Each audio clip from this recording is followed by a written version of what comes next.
पुरख निर्भो निर्वैर अकाल मूरत अजूनी सैभं गुर प्रसाद। जप आदि सच जुगाद सच है भी सच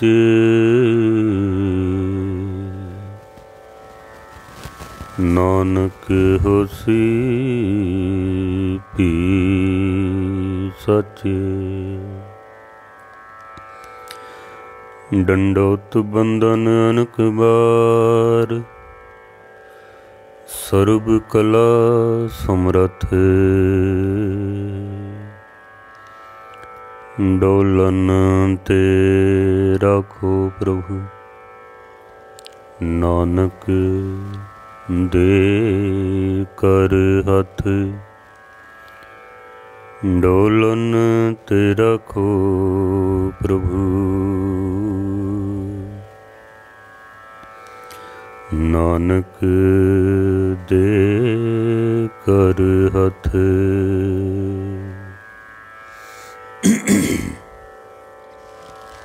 परम सन्मानयोग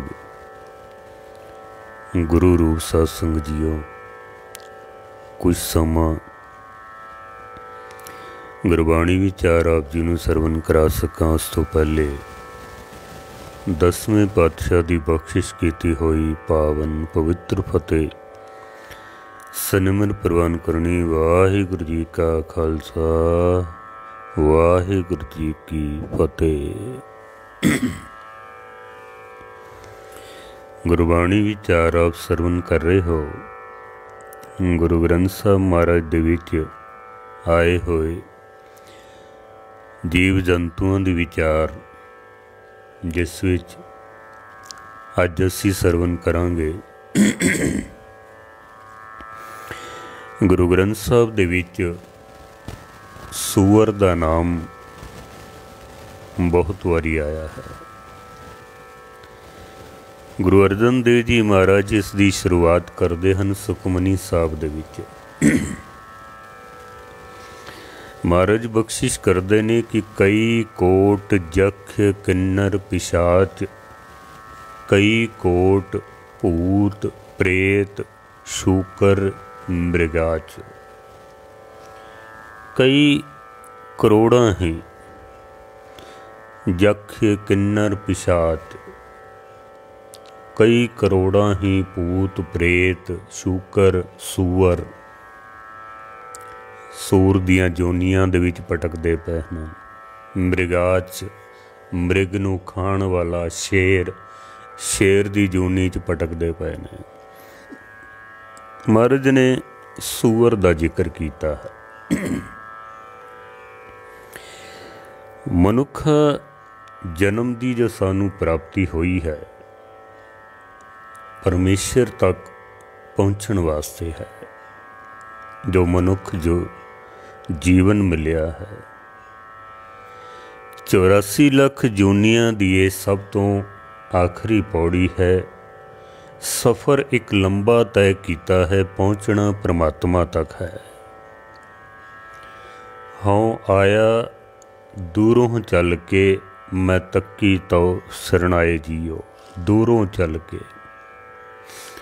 दूर तो मुराद 84 लाख जूनियां पार करदियां करदियां करदियां करदियां मनुखा जन्म तक पहुँचिया हाँ।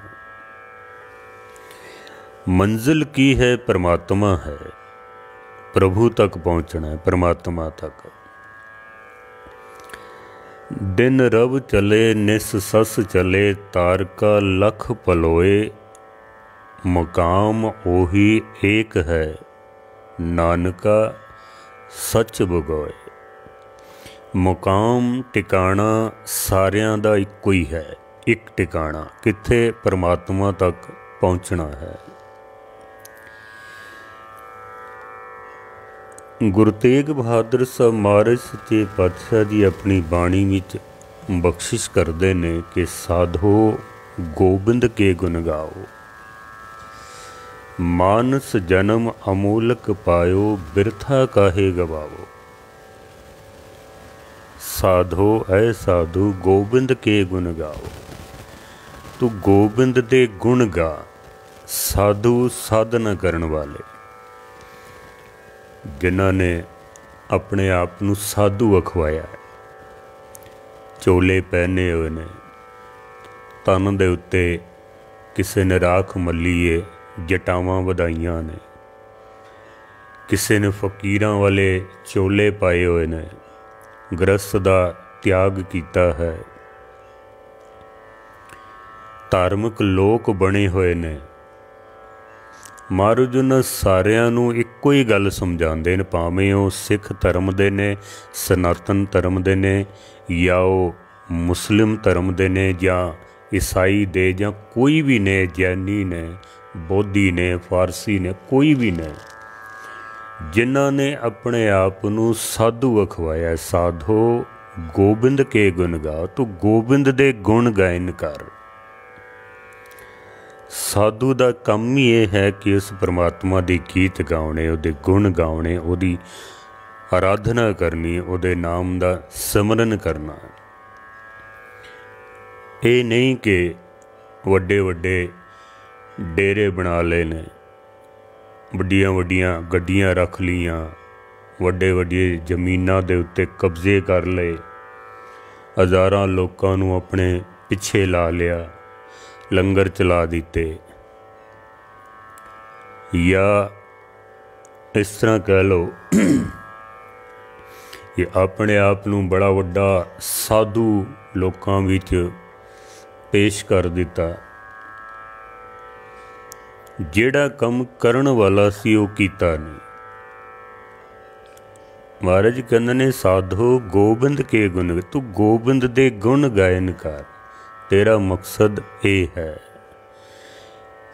ये नहीं कि वड्डियां वड्डियां जमीनां हासिल कर लैणियां, धन इकट्ठा कर लैना, लोकां नूं अपने मगर ला लैना, लोकां दे विच गुरु बन के बैठ जाना, मान प्रतिष्ठा ज़्यादा वधा लैनी, लंगर ला देने, बिल्डिंगां बना देनियां, गड्डियां वड्डियां रख लैनियां। ये साधु दे कर्म नहीं हैं।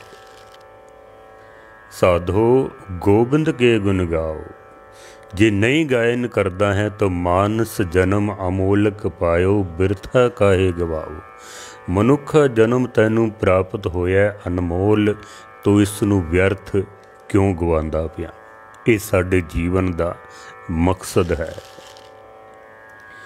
महाराज सच्चे पातशाह ने जो बाणी विच जिक्र किया है सूअर का, सूर नूं एक बहुत ही निखिद्ध जानवर मन्निया गया है।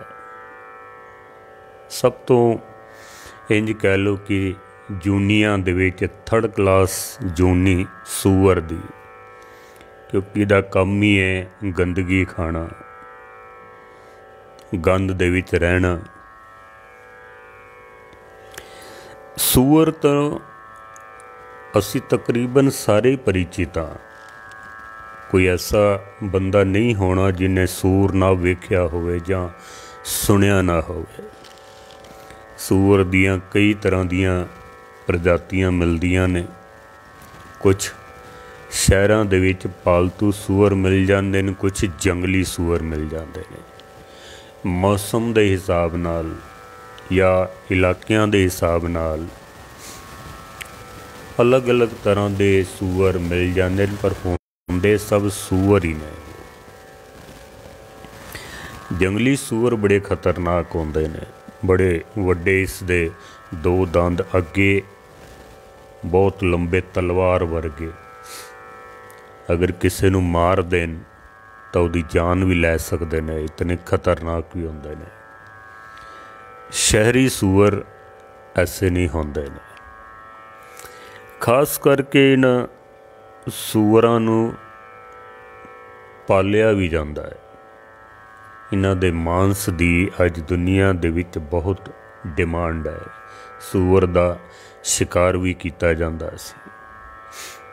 जंगली सूअर सूअर दे अंदरों चर्बी बहुत निकलती है, चर्बी विचों तेल निकलदा, उस तेल दा कई चीज़ां बनदियां, साबण बनदा सी, होर भी कई चीज़ां बनदियां सन।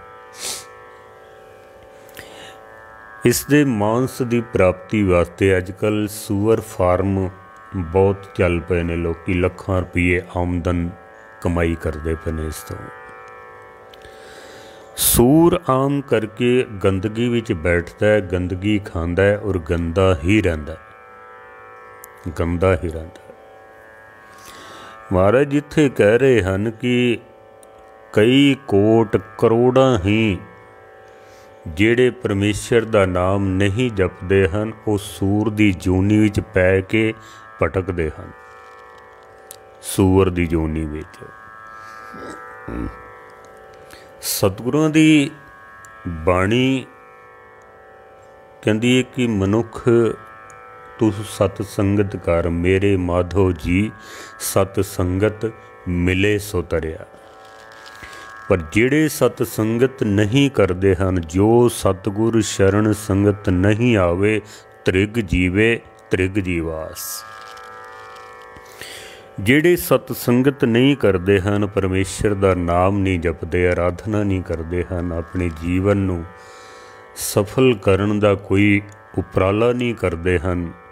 जिवें गुरु तेग बहादुर साहब महाराज कहते ने, मानस जन्म अमोलक पायो, बिरथा काहे गवाओ। तो इस मनुखा जन्म जो अनमोल है, व्यर्थ क्यों गवांदा पिया इसनूं। महाराज बख्शिश करते ने कि जिन दर्शन सतगुर सरत पुरख न पाया, ते भागहीन जम मारे। जिन दर्शन सतगुर सत पुरख न पाया, ते भागहीन जम मारे। से कूकर शूकर गर्धब पवे गर्भ जोनी, दइए मारे महा हत्यारे। जिहड़े सतगुर दे दर्शन नहीं करते हैं, सत संगत दे विच नहीं आउंदे हैं, अपने जीवन नूं सफल करन दा उपराला नहीं करते हैं, महाराज कहंदे ने ते भागहीन जम मारे। वो भागहीन मनुखा नूं जमा दी मार पैंदी है, जूनियां दे विच भटकदे हन। ते फिर हुंदा की है, महाराज कहंदे ने से कूकर कुत्तियां दी जूनी विच, शूकर सूरां दी जूनी विच, गर्धब खोतियां दी जूनी विच, पवे गर्भ जोनी दइए मारे महा हत्यार। इन्हां जूनियां दे विच फिर उन्हां नूं बहुत मार पैंदी है, मारे जांदे हन, भटकदे हन।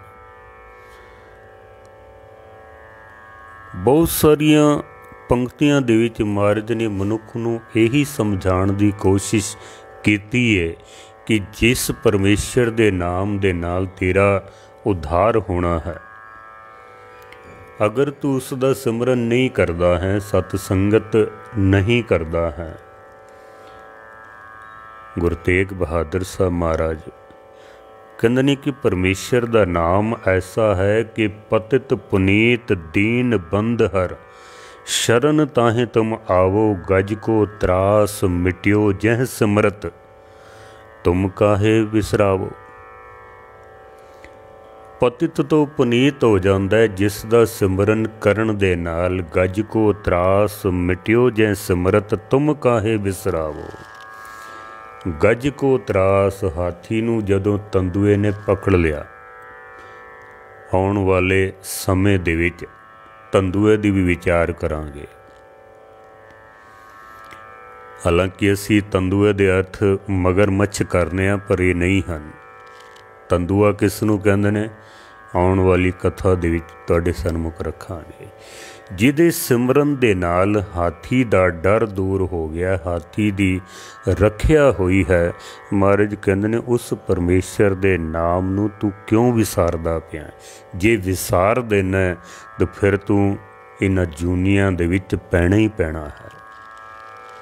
भगत कबीर साहब भी कहंदे ने, शूकर कूकर जोन भ्रमे तव लाज न आई। तू सूर दी जोनी विच, कुत्ते दी जोनी विच, होर जोनियां दे विच तू कई जुगां तो भटकदा पिया मैं। तैनू अजे भी शर्म नहीं आई है? तो हुण ते शर्म करना। हुण तैनू मनुखा जन्म की प्राप्ति हुई है, परमेश्वर ने तेरे उत्ते किरपा कीती है, तो हुण ते कुछ शर्म कर। ते की करिए? राम नाम छाड़ अमृत काहे बिख खाई। तो परमेश्वर दा अमृतमई नाम छोड़ के अमृत जिदे सिमरन करन दे नाल मृत होण तो बंदा बच जांदा वे, बार बार दे जन्म मरण तो बच जांदा वे। ऐसा नाम प्रभु दा छोड़ के काहे बिख खाई। तू क्यों जहर खाण ते तुलिया होया? क्यों अपने जीवन नू तू बर्बाद करदा पिया? इतनियां जूनियां दे विच पैण तो बाद भी, इतने जुगां तो भटकण तो बाद भी तैनू अजे भी शर्म नहीं आई है? तू अजे भी पक्का बेशर्म ही बनिया होया मैं। जेड़े सत संगत नहीं ना करदे, जरूर भगत कबीर साहब जी दियां इन्हां पंक्तियां दे उत्ते गौर फरमाउण। भगत कबीर साहब ने सीधी गल कीती साडे नाल। शूकर कूकर जोन भ्रमे तव लाज न आई। तैनू अजे भी शर्म नहीं आई है? तो हुण ते शर्म करना। तो बंदे दे हालात ऐसे ने कि अमृत स्यों नाही रुच आवे, बिखे ठगोरी खात। अमृत दे नाल बंदे दी रुचि नहीं बनती है, बंदे दा सुभाव भी नहीं है। अमृतमई नाम नहीं जपदा है, अमृतमई सत संगत नहीं करदा है, गुरु दा अमृत नहीं छकदा है। ते बिखे ठगोरी खात, ते बिख जहर नू खाण वास्ते कई उपराले करदा वे, कई उपराले, जिदे नाल साडा जीवन बर्बाद हो जाना वे। बंदा उस जहर दे पिछे दौड़दा पिया वे। अमृत स्यों नाही रुच आवे, अमृत नाली दी कोई रुचि नहीं है। देखो भगत कबीर साहब जी दियां होर पंक्तियां मैं आप जी दे सन्मुख रखा। साध संगत कबहू नहीं कीनी, रचियो धंधे झूठ। स्वान शूकर 22 जिवें भटकत चालियो ऊठ। सतसंगत नहीं करदा है, और करदा की है? रचियो धंधे झूठ। झूठे धंधियां दे विच रात दिन खचत होंदा पिया वे। 18 घंटे काम करदा पिया। शराब पीनी होवे अद्धी रात भी उठ के चला जांदा, सवेरे ही शुरू हो जांदा वे। और दुनिया दे जड़े जहरनुमा कम धंधे ने उन्हां दे विच फस के सत संगत वाले पासे आउंदा ही नहीं है। भगत कबीर साहब फिर दोहरांदे हन कि स्वान शूकर 22 जिवें भटकत चालियो ऊठ। जिवें कुत्ता भटकदा रहिंदा है, जिवें सूर भटकदा रहिंदा है, जैसे कां गंदगी खांदा है, अपना जीवन बर्बाद करदा है। भगत कबीर साहब कहते हैं कि मनुख की हालत भी कुछ ऐसी बनी हुई।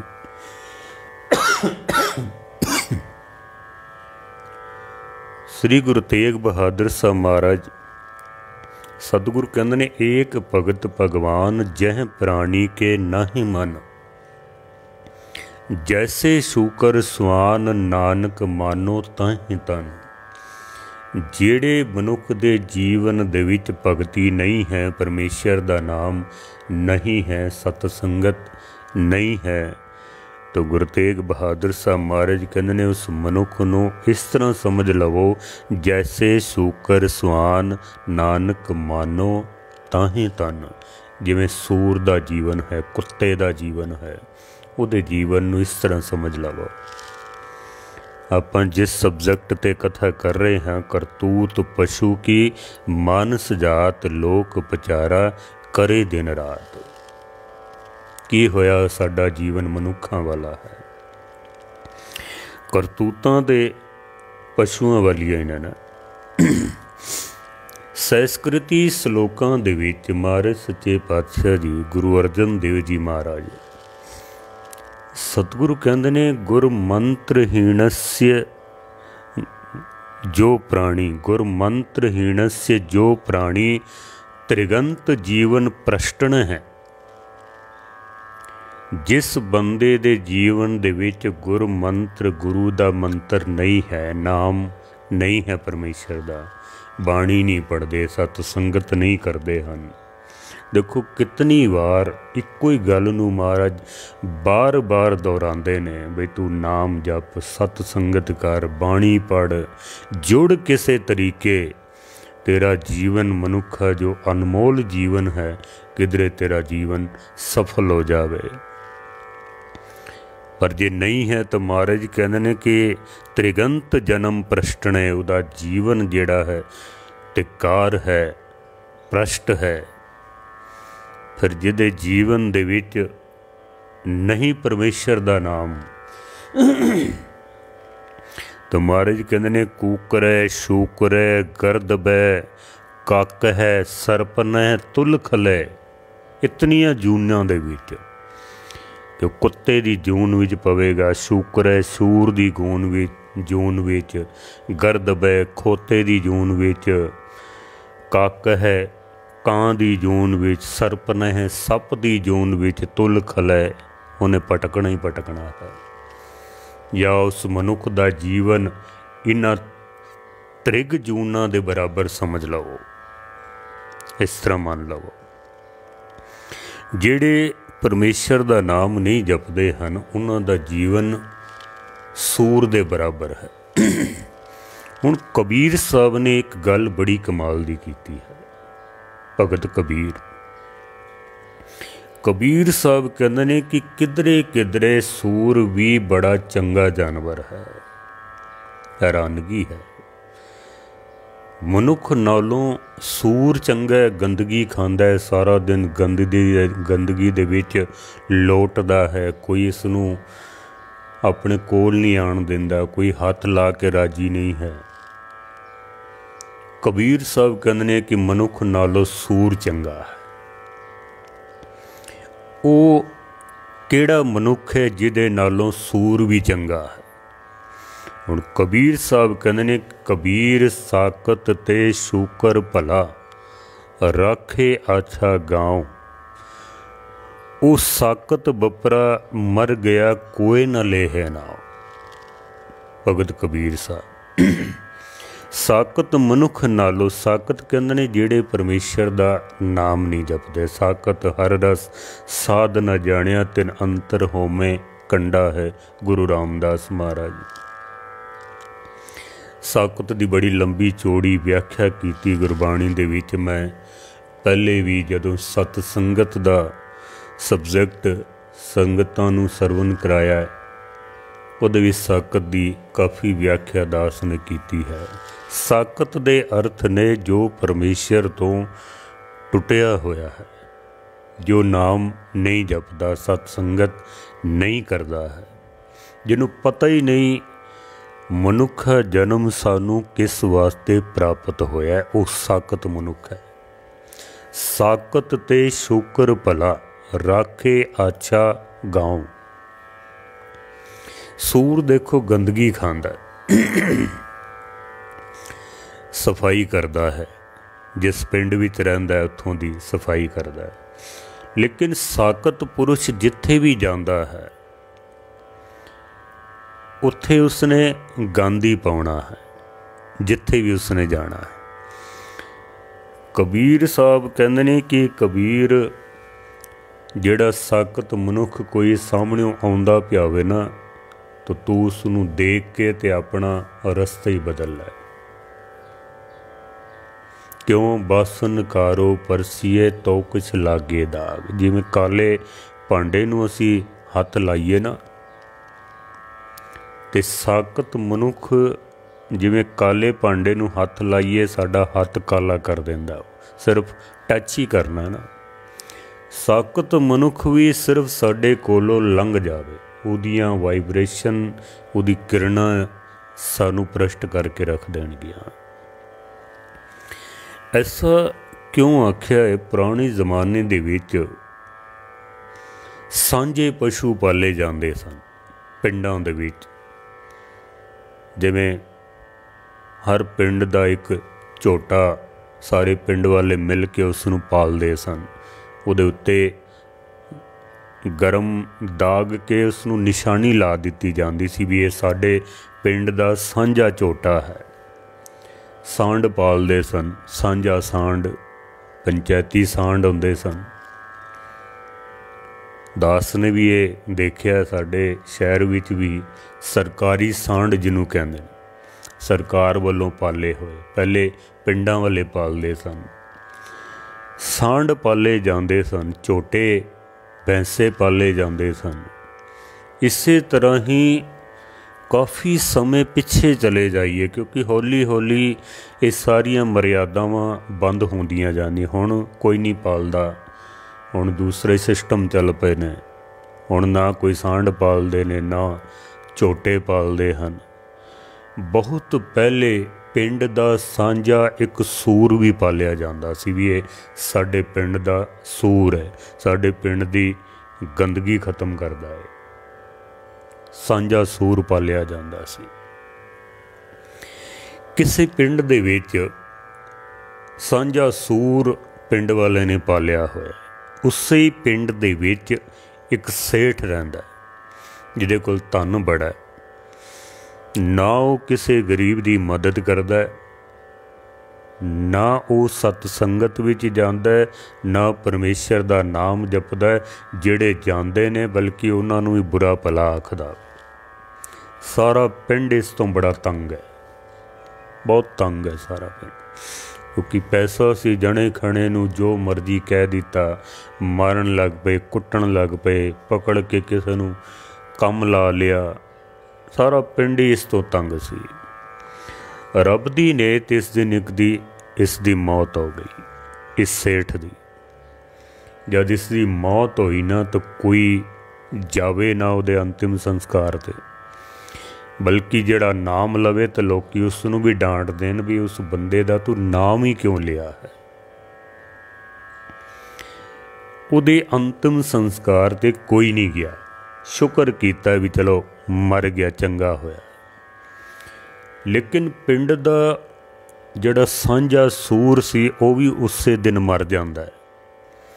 ਤੇ ਕਿਉਂਕਿ ਪਿੰਡ ਦਾ ਸਾਂਝਾ ਸੂਰ ਸੀ, ਪਿੰਡ ਦੀ ਗੰਦਗੀ ਦੂਰ ਕਰਦਾ ਸੀ, ਸਫਾਈ ਕਰਦਾ ਸੀ। ਲੋਕਾਂ ਨੇ ਬੜਾ ਅਫਸੋਸ ਕੀਤਾ ਜਦ ਉਸ ਸੂਰ ਦਾ ਅੰਤਿਮ ਸੰਸਕਾਰ ਕਰਨ ਲੱਗੇ। ਹਰ ਬੰਦਾ ਉਹਦੇ ਅੰਤਿਮ ਸੰਸਕਾਰ 'ਤੇ ਪਹੁੰਚਿਆ, ਕਿਉਂਕਿ ਉਸ ਨੂੰ ਦਫਨਾਉਣਾ ਸੀ। ਕੋਈ ਲੂਣ ਲੈ ਗਿਆ, ਕੋਈ ਕੱਪੜਾ ਲੈ ਗਿਆ, ਕੋਈ ਮਿਠਾਈ ਲੈ ਗਿਆ, ਕੋਈ ਫਲ ਲੈ ਗਿਆ ਉਹਦੇ ਵਾਸਤੇ। ਜਦ ਉਸਦੇ ਅੰਤਿਮ ਸੰਸਕਾਰ ਹੋ ਰਿਹਾ ਸੀ, ਭਗਤ ਕਬੀਰ ਸਾਹਿਬ ਦੀ ਉਹਦੇ ਉੱਤੇ ਦ੍ਰਿਸ਼ਟੀ ਪੈ ਗਈ। ਤੇ ਭਗਤ ਕਬੀਰ ਸਾਹਿਬ ਕਹਿੰਦੇ ਨੇ ਕਿ ਕਬੀਰ ਸਾਕਤ ਤੇ ਸ਼ੂਕਰ ਭਲਾ, ਰਾਖੇ ਆਛਾ ਗਾਉ।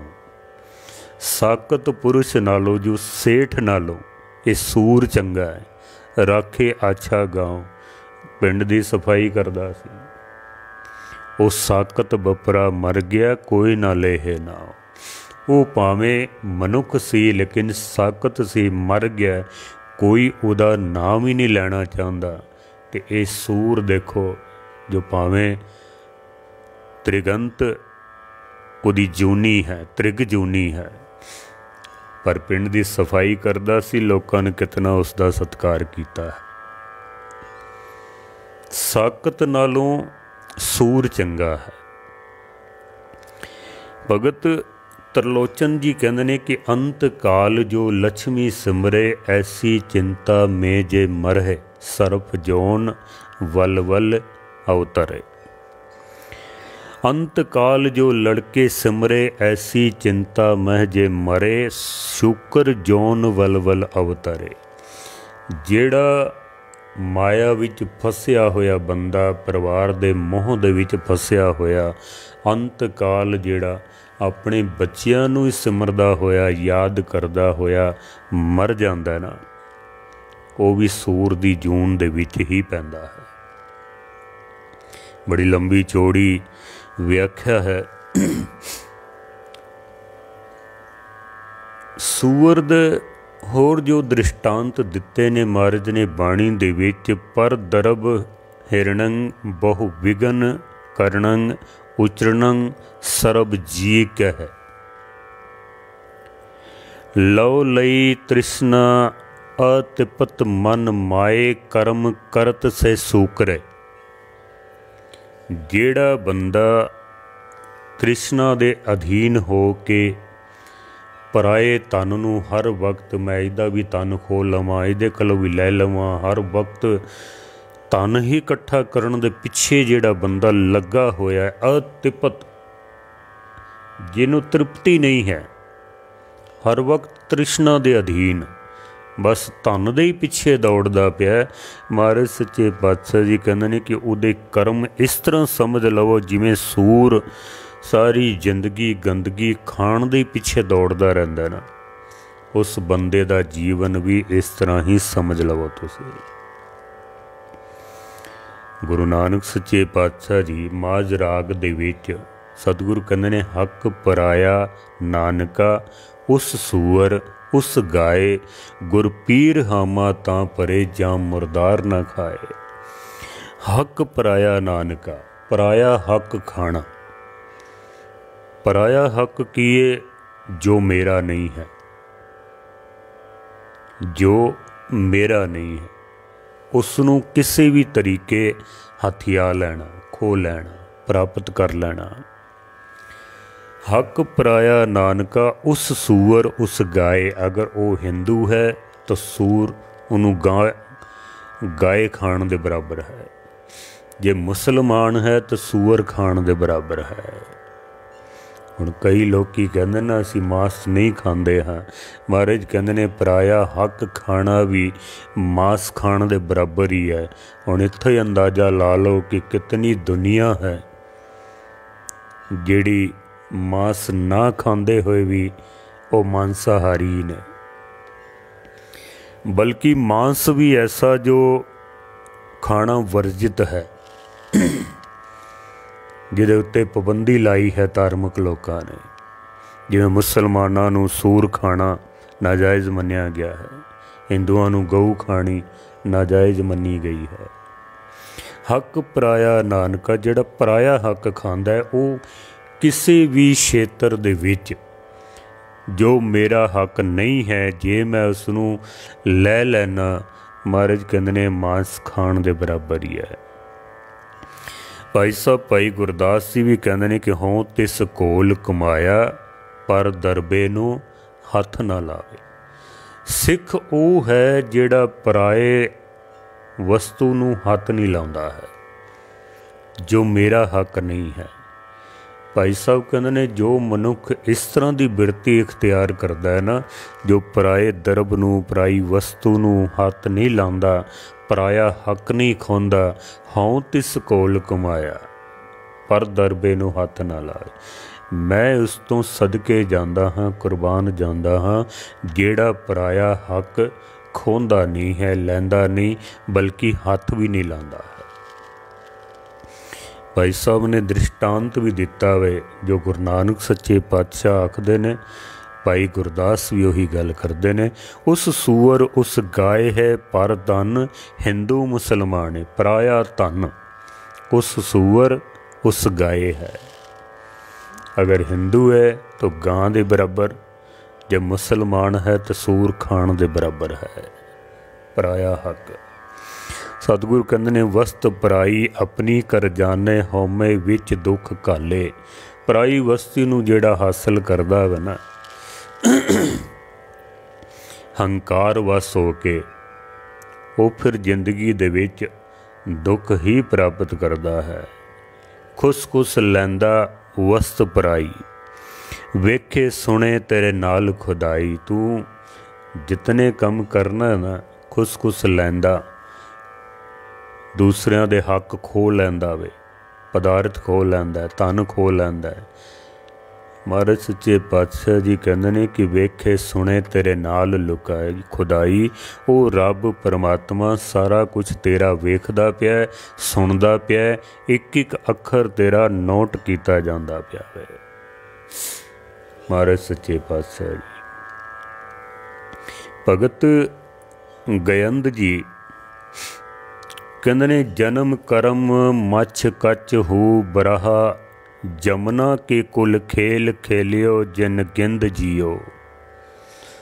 ਸਵਈਏ ਜੋ ਗੁਰੂ ਗ੍ਰੰਥ ਸਾਹਿਬ ਦੇ ਵਿੱਚ ਪੱਟਾਂ ਦੇ ਸਵਈਏ ਦਰਜ ਹਨ, ਉਸ ਵਿੱਚ ਮੱਛ ਕੱਛ ਬਰਾਹ ਅਵਤਾਰ ਦਾ ਜ਼ਿਕਰ ਕੀਤਾ ਗਿਆ। ਬਰਾਹ ਕਹਿੰਦੇ ਨੇ ਸੂਰ ਨੂੰ, ਸੂਰ ਦਾ ਅਵਤਾਰ।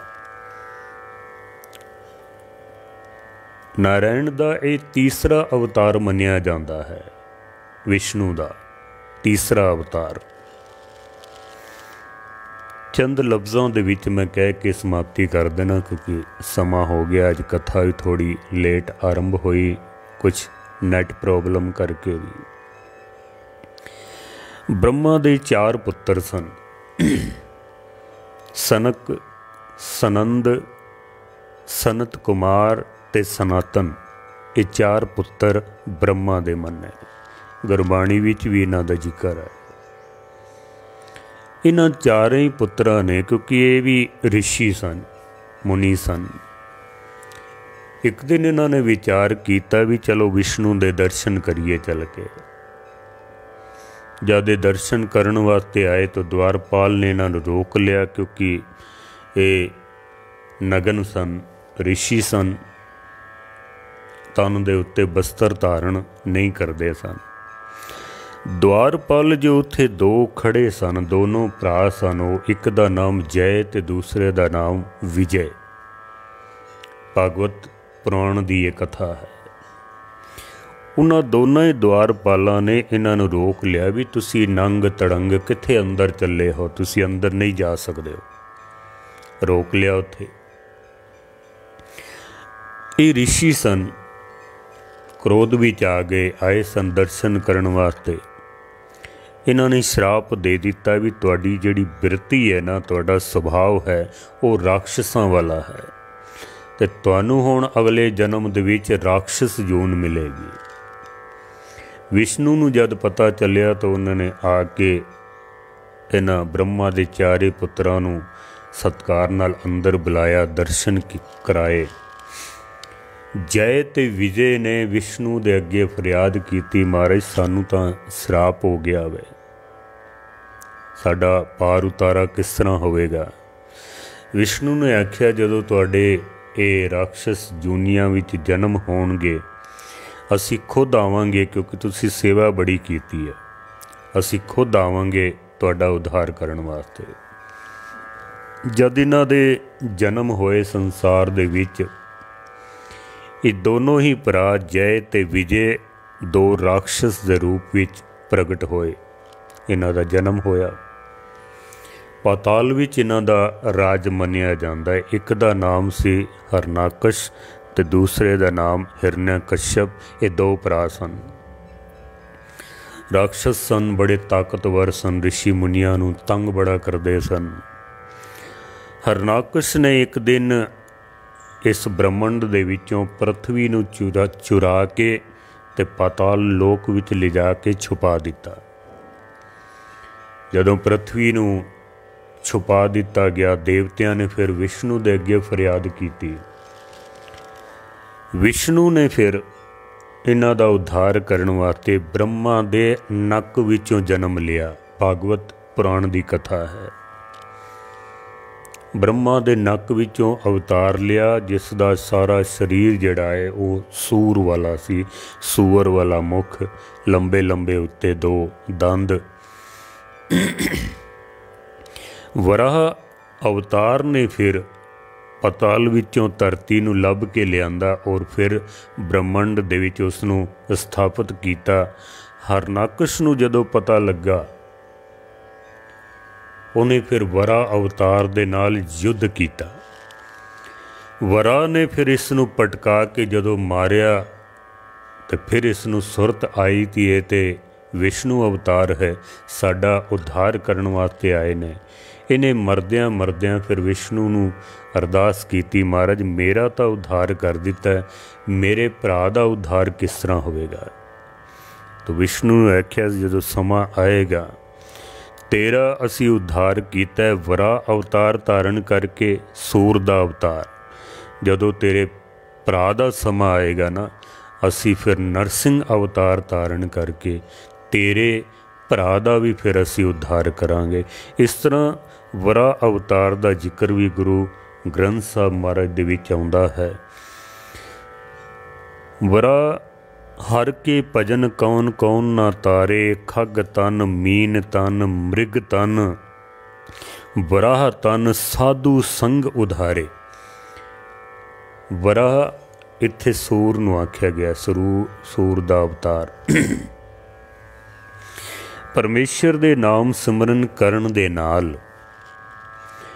भावें कोई खग तन पंछियां दा तन रखदा होवे, पंछियां दी जून विच है, मीन तन मच्छियां दी जून विच है, मृग तन जंगली जानवरां दे हिरन दे जून विच है, वराह तन भावें वो सूर दी जून विच है, साधु संग उधारे।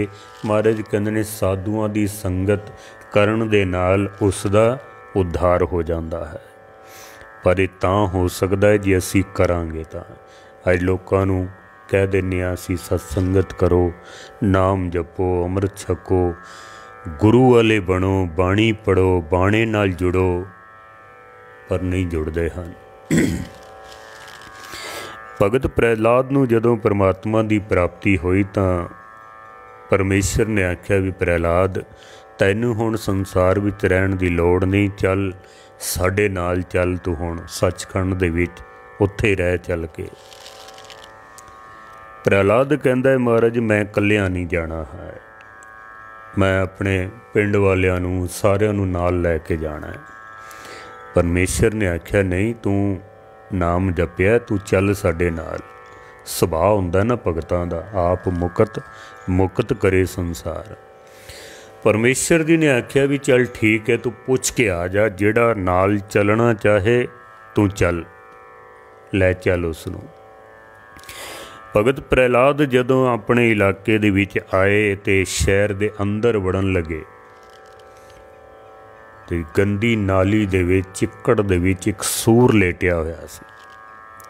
तरस आ गया भगत प्रहलाद नूं।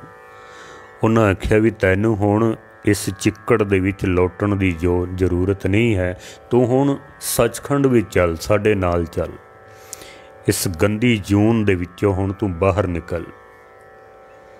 पता है उस सूर ने की आख्या? कहंदा भगत जी क्या सचखंड दे विच चिक्कड़ मिलेगा, ये गंदी नाली मिलेगी उत्थे मैनूं जिहदे विच मैं लेट सकां? भगत प्रहलाद जी समझ गए भी नहीं, ये जिथे है उत्थे ही ठीक ने, नहीं तो इन्होंने सचखंड भी जाके भी चिक्कड़ ही लभना वे, गंदी नाली ही लभनी, क्योंकि वो अपने हालात दे विच ही मस्त ने, निकलना ही नहीं चाहते हैं। जो जिथे फसिया होया ना उत्थे ही फसिया रहना चाहता है। गुरबाणी सतसंगत सतपुरुष भगत गुरु सानू इस चिक्कड़ दे विचों कढ़ना चाहते ने, पर सूर की बिरती रखण वाले लोग निकलना ही नहीं चाहते हैं। सतगुरु सच्चे पातशाह मेहर करन, साडा ये मनुखा जीवन सफल होवे, नाम जपीए, बाणी ते बाणे नाल जुड़ीए। गुरु मेहर करे, भुल्लां चुक्कां दी क्षमा। सारियां दा धन्नवाद। वाहिगुरू जी का खालसा, वाहिगुरू जी की फतेह।